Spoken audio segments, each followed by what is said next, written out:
Tout juste 19h, merci d'être au rendez-vous de l'information sur Al24 News, à la une de l'actualité de ce samedi 15 juin.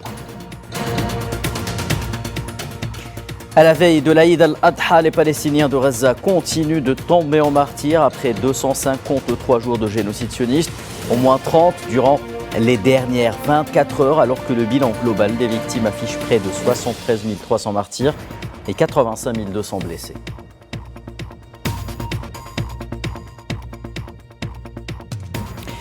Les yeux du monde musulman rivés sur le mont Arafat au 9e jour du grand pèlerinage où des millions de fidèles, parmi eux 40 000 pèlerins algériens présents sur la montagne sacrée pour les rituels consacrés à la veille de l'Aïd.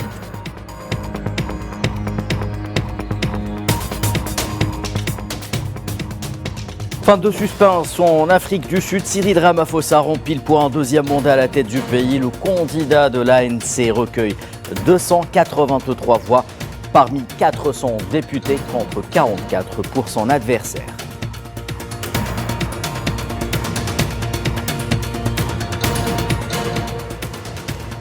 Et enfin, le dossier ukrainien unique inscrit à l'ordre du jour du sommet de Zurich qui débute ce samedi en Suisse. Une rencontre marquée toutefois par l'absence de la Russie et de la Chine.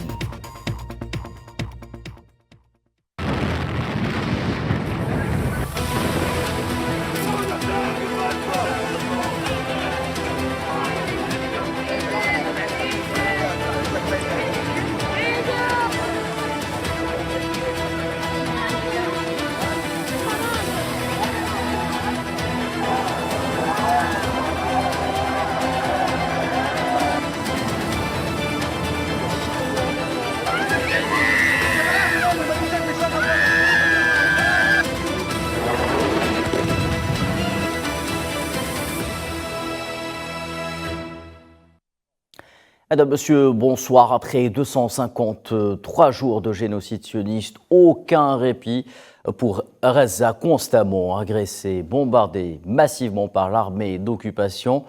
En ce mercredi 15 juin, le bilan global des victimes après plus de 8 mois de crimes en tout genre s'élève à 37 296 martyrs et 85 197 blessés, répartis en grande majorité entre femmes et enfants, selon la dernière mise à jour communiquée par le ministère de la Santé à Gaza. L'armée d'occupation sioniste a commis au moins 3 massacres durant les dernières 24 heures, pour un bilan de 30 martyrs et 95 blessés, alors que des milliers de victimes sont toujours portées disparues, coincées sous les décombres. Et au moins 19 martyrs et plusieurs dizaines de blessés ont été enregistrés dans des bombardements qui ont ciblé les zones est du centre de l'enclave palestinienne. Les équipes de secours ont récupéré 5 martyrs et un certain nombre de blessés après qu'un avion militaire a attaqué 2 maisons appartenant aux familles El-Jamassi et El-Ramlawi dans la zone d'Al-Shaf, dans le quartier de Choujaïa. 5 autres martyrs et un certain nombre de blessés ont également été signalés à la suite du bombardement d'une maison de la famille Hathat dans le quartier d'Atoufah.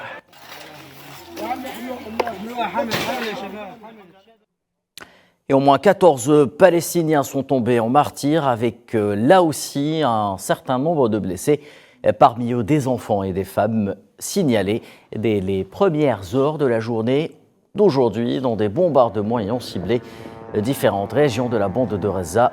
Parmi eux, 9 martyrs sont tombés à Rafah.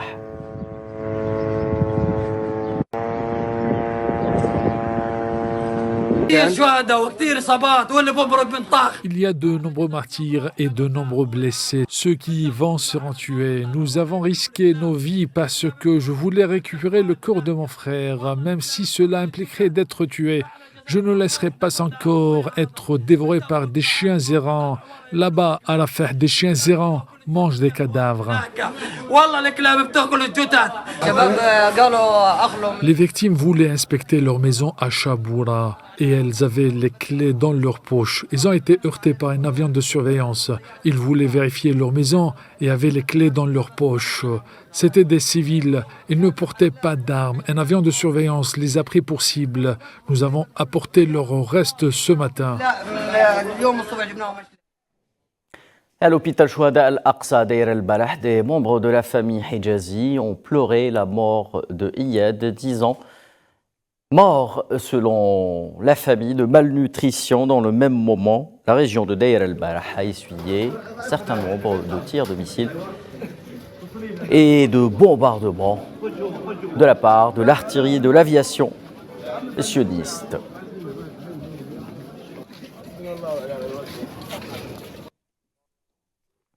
Et en cette journée sainte pour la communauté musulmane, avec le 9e jour du mois sacré de Dhul Hijjah, mois symbolisant l'un des piliers de l'islam qui est le grand pèlerinage à la veille de l'Aïd al-Fitr, les pèlerins venus du monde entier, dont plus de 40 000 Algériens, se sont rassemblés aujourd'hui sur le mont Arafat, l'étape la plus importante du Hajj.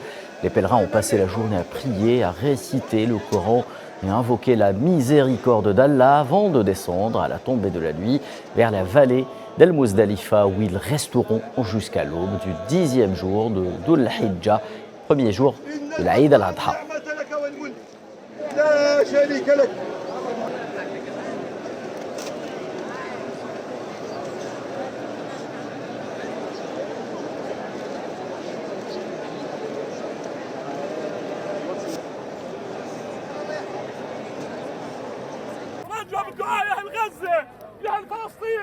Priez pour les habitants de Gaza et pour le peuple palestinien. Frères, que Dieu vous bénisse. Priez pour les Gazaouis, que l'islam et les musulmans soient victorieux.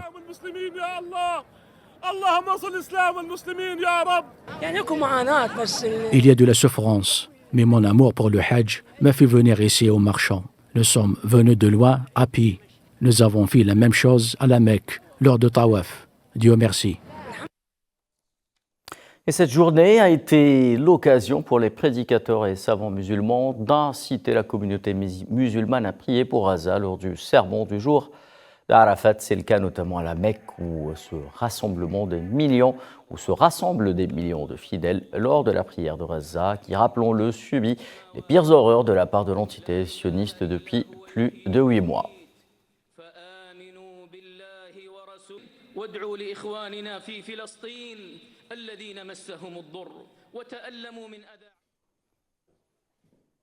Et alors que le mot célébration ne veut plus rien dire pour les habitants de Gaza qui paient un lourd tribut de près de 40 000 martyrs, et malgré la souffrance et la douleur, l'Aïd al-Adha est l'occasion pour certains de montrer toute leur résilience et leur bravoure face à l'auteur du génocide, en essayant tant bien que mal de se préparer pour cette journée spéciale.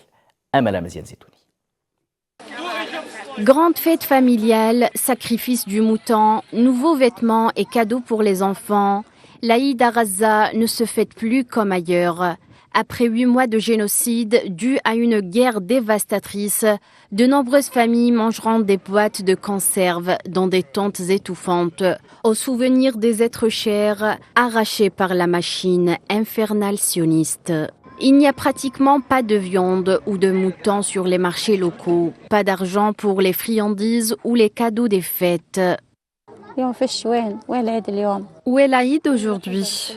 Tout n'est que tristesse, tout n'est que tragédie, tout n'est que martyr, tout n'est que mort, perte d'être cher. Vous n'êtes pas chez vous, il n'y a pas d'Aïd. J'aurais aimé avoir de l'argent et pouvoir acheter à mes enfants tout ce qu'ils veulent pour l'Aïd. Ils sont privés d'aller à l'école, ils sont privés de voyage, ils sont privés de l'Aïd, ils sont privés d'une belle vie. Quelle est leur faute ? Iyad El-Bayouk, propriétaire d'une ferme de bétail aujourd'hui fermée dans le sud de Gaza, déclare que les graves pénuries de bétail et aliments dus au blocus sioniste ont fait grimper les prix.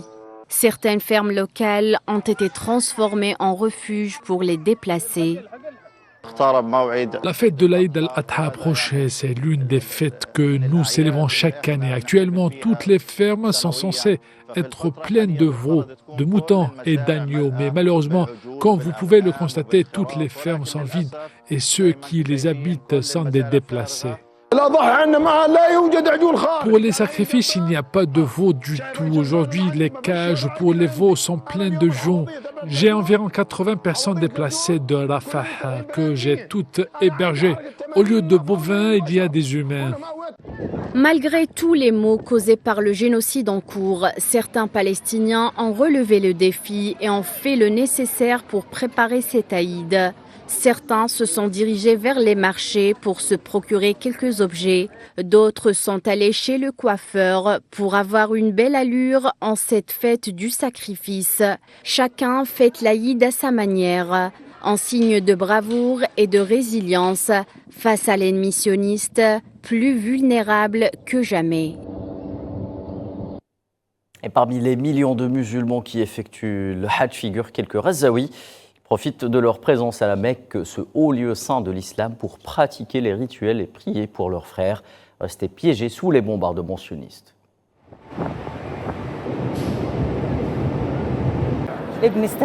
Mon fils est mort en martyr et ma petite fille aussi.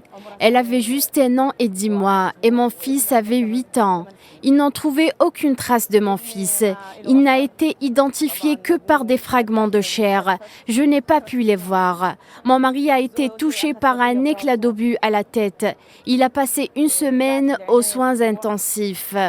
J'avais le dos brisé lorsqu'ils m'ont sorti des décombres. Je ne sentais plus mon corps. J'ai seulement entendu ma fille aînée. Elle avait 9 ans. Elle pleurait.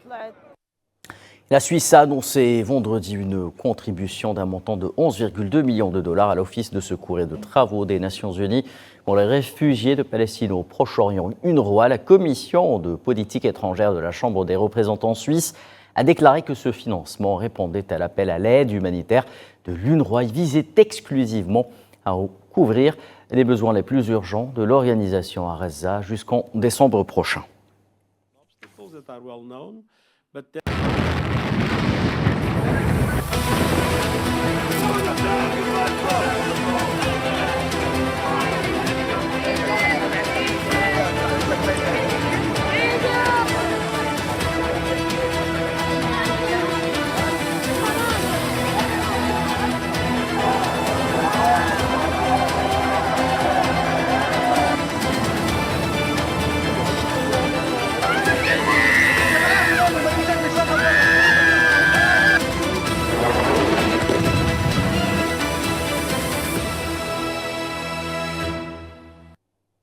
Le président algérien Abdelmadjid Tebboune a regagné le pays ce samedi après avoir pris part aux travaux du 7e sommet du G7 à Bari en Italie.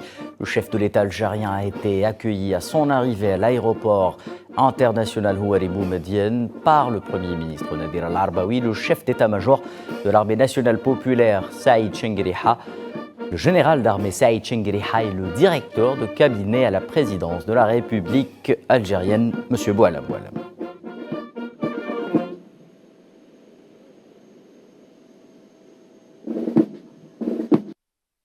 La participation du président algérien Abdelmadjid Tebboune au sommet du G7 a été sanctionnée par un accord stratégique concrétisé par un partenariat algéro-italien pour la mise en œuvre d'un projet dans la wilaya de Timimoun au sud du pays sous l'appellation Société Matei Afrique, un projet qui s'étendra de 2024 à 2028 pour la production de céréales et de légumineuses ainsi que de produits agroalimentaires, a-t-on appris dans un communiqué publié ce samedi par la présidence de la République algérienne. Selon la même source, ce projet vise à valoriser et à renforcer les excellentes relations bilatérales historiques entre l'Algérie et l'Italie à tous les niveaux et à faire avancer plus rapidement la voie économique nationale vers l'autosuffisance.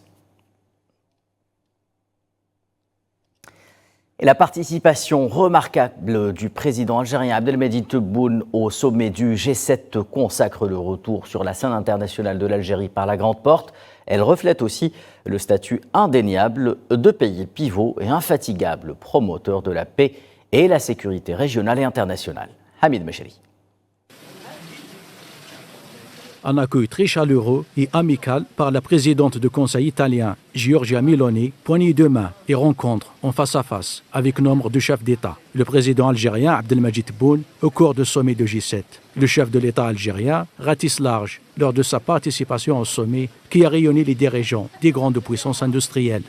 Une montée en puissance sur la scène internationale de la diplomatie algérienne dont le leadership façonne déjà la résolution de nombreux vieux dossiers internationaux, notamment via les efforts inlassables et réitérés en faveur de la décolonisation et la reconnaissance des États de la Palestine et de Sahara occidental.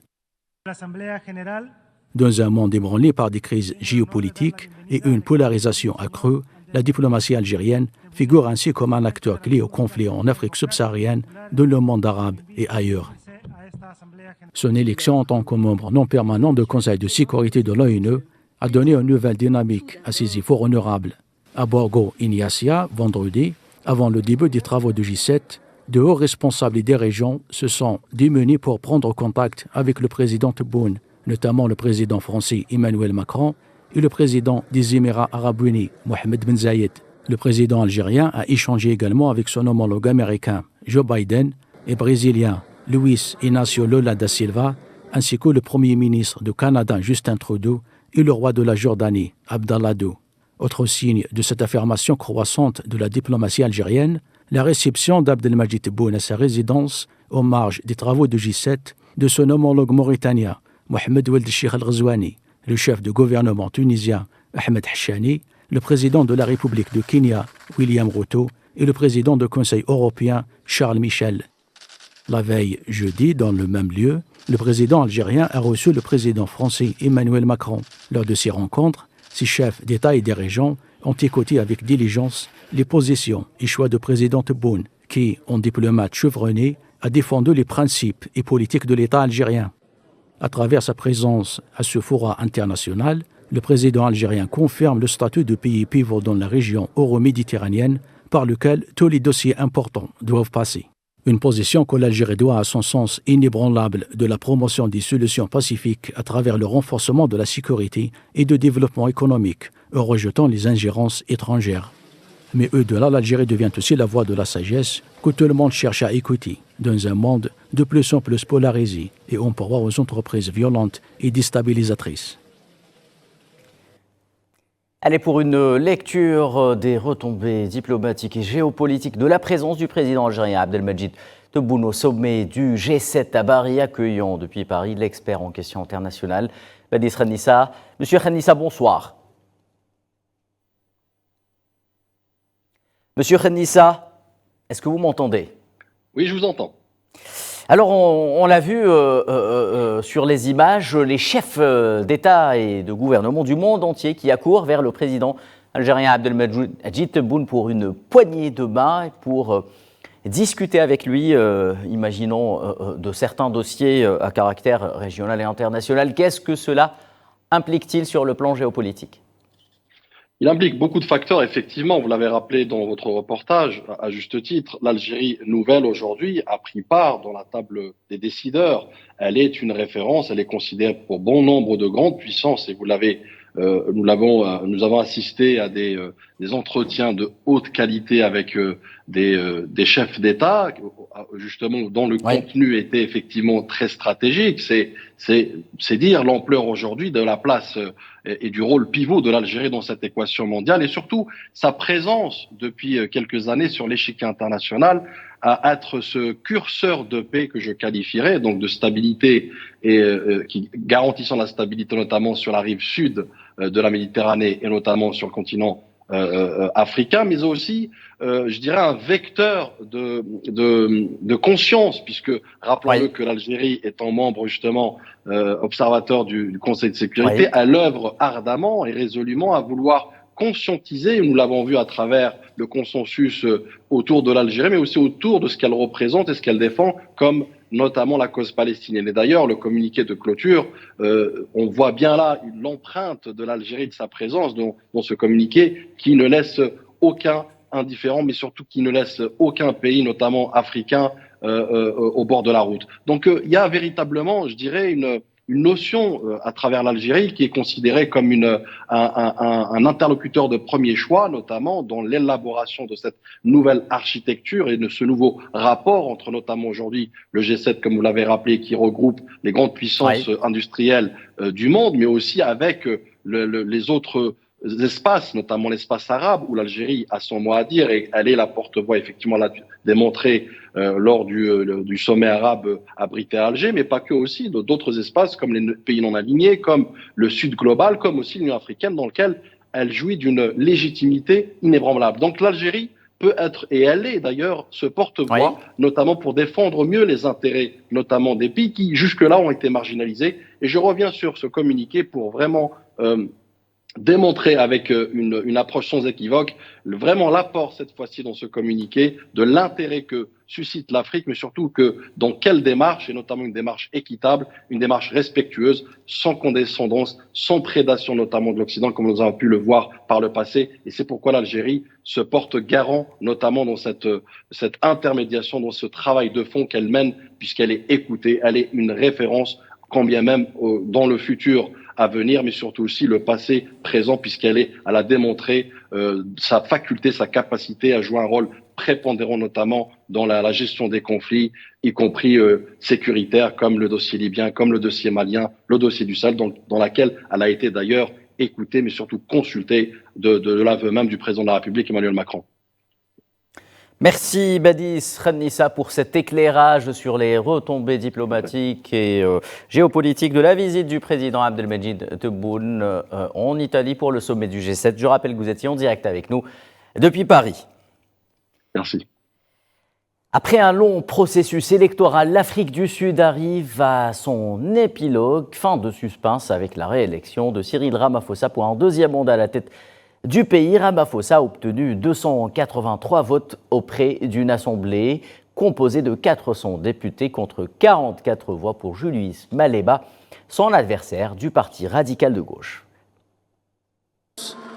L'Afrique du Sud tient son président pour les 5 années à venir. Cyril Ramaphosa a remporté un vote convaincant contre Julius Malema, chef de file des combattants pour la liberté économique. Le président sortant a été reconduit pour un nouveau mandat après que son parti, le Congrès national africain, a conclu un accord de coalition avec la principale opposition et d'autres partis politiques. De nombreux partisans voient en lui un leader capable de stabiliser et de revitaliser le pays.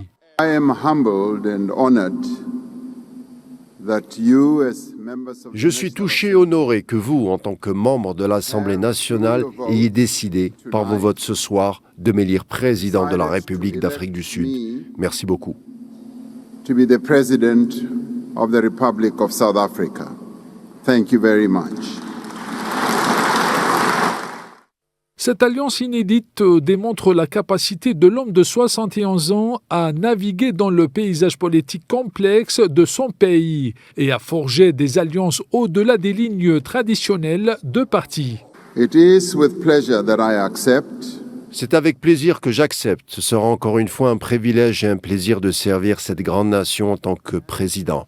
J'accepte cela comme une grande responsabilité et je tiens à remercier tous les dirigeants pour vos messages de félicitations prononcés ici sur cette tribune.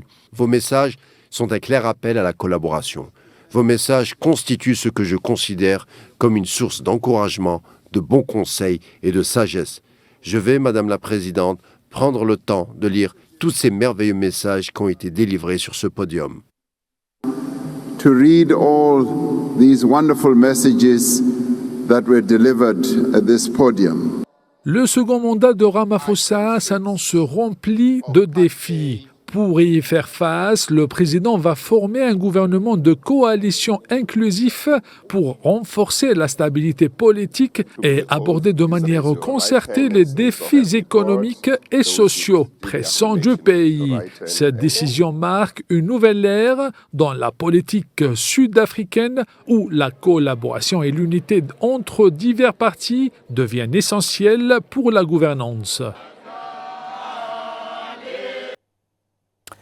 Je vous le disais en titre, coup d'envoi du sommet de Zurich en Suisse dédié à l'Ukraine. Les participants à cette rencontre sont arrivés en République helvétique tout au long de la journée d'aujourd'hui. Le sommet pour la paix en Ukraine affiche des ambitions mesurées. En l'absence de la Russie et de la Chine, il se veut tout de même un premier pas sur le chemin de la paix du côté des soutiens de Kiev.